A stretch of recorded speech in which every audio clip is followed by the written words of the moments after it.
गुरुग्राम में एक बच्ची की हत्या और उसकी मां से गैंगरेप के मामले में पुलिस को बड़ी कामयाबी मिली है। पुलिस ने इस केस में एक आरोपी को गिरफ्तार कर लिया है, वहीं 2 अन्य आरोपी अभी फरार हैं।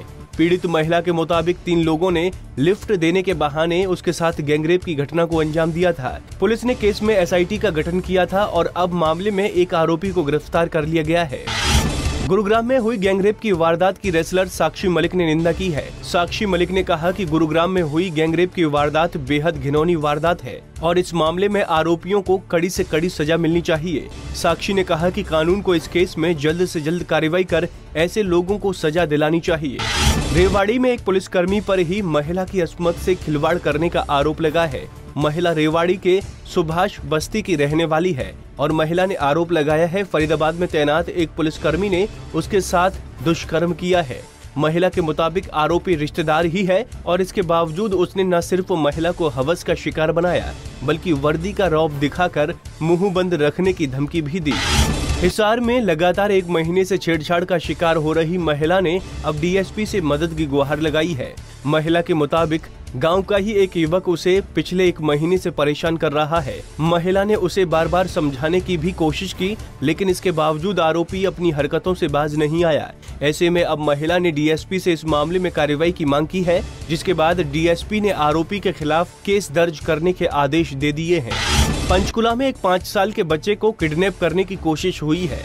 कार चोरी की नीयत से बंदूक की नोक पर एक शख्स एक महिला की गाड़ी में घुस गया और बंदूक की नोक पर बच्चे के अपहरण की कोशिश की। आरोपी ने महिला को कार से उतारकर बच्चे समेत कार को ले गया। हालांकि कुछ दूर उसने बच्चे को भी उतार दिया, जिसे स्थानीय लोग पुलिस थाने ले गए। पुलिस फिलहाल आरोपी की तलाश कर रही है। प्रदेश में नशा और सट्टेबाजी पर लगाम लगाने के लिए कैबिनेट मंत्री अनिल विज एक्शन मोड में आ गई हैं। विज ने पुलिस अधिकारियों को एक एंटी स्क्वाड बनाने के निर्देश दिए हैं और साथ ही नशे के सौदागरों पर कार्रवाई करने की भी हिदायत दी है। विज ने कहा कि उन्हें लगातार सट्टेबाजी और नशे के कारोबार की शिकायतें मिल रही थी, जिसके बाद उन्होंने एक्शन लेने के निर्देश दिए हैं। मध्य प्रदेश के मंदसौर में किसानों की मौत के बाद हरियाणा में भी सरकार के खिलाफ विरोध पनप रहा है।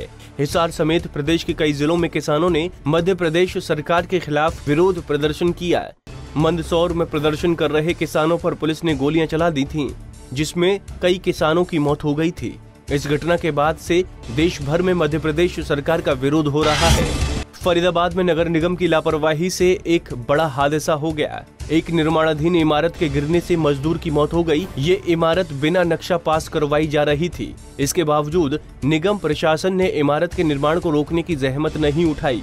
अचानक हुए इस हादसे से एक मजदूर की मौत हो गई, जबकि 2 गंभीर रूप से घायल हो गए। मिलावटखोरी पर लगाम लगाने के लिए स्वास्थ्य विभाग ने कमर कस ली है। फरीदाबाद में कई दुकानों से विभाग ने मिठाई और तेल के सैंपल लिए हैं। इन सैंपल्स को जांच के लिए भेजा जाएगा, जिसके बाद मिलावट का पता चलने पर दुकानदारों के खिलाफ कार्रवाई की जाएगी। विभाग को शिकायत मिली थी कि कई जगह सरसों के तेल में मिलावट की जाती थी, जिसके बाद विभाग ने ये सैंपल लेने की कार्रवाई की। यमुनानगर के रामनगर के पास एक सड़क हादसे में 3 भाई बहनों की मौत हो गई। ट्रैक्टर ट्रॉली और बाइक के बीच हुई ये टक्कर इतनी जबरदस्त थी कि बाइक पर सवार 3 भाई बहनों की मौके पर ही मौत हो गई। पुलिस ने ट्रैक्टर चालक के खिलाफ केस दर्ज कर लिया है। हालांकि आरोपी अब तक पुलिस की गिरफ्त से बाहर है। Bureau report, Punjab Kesari TV.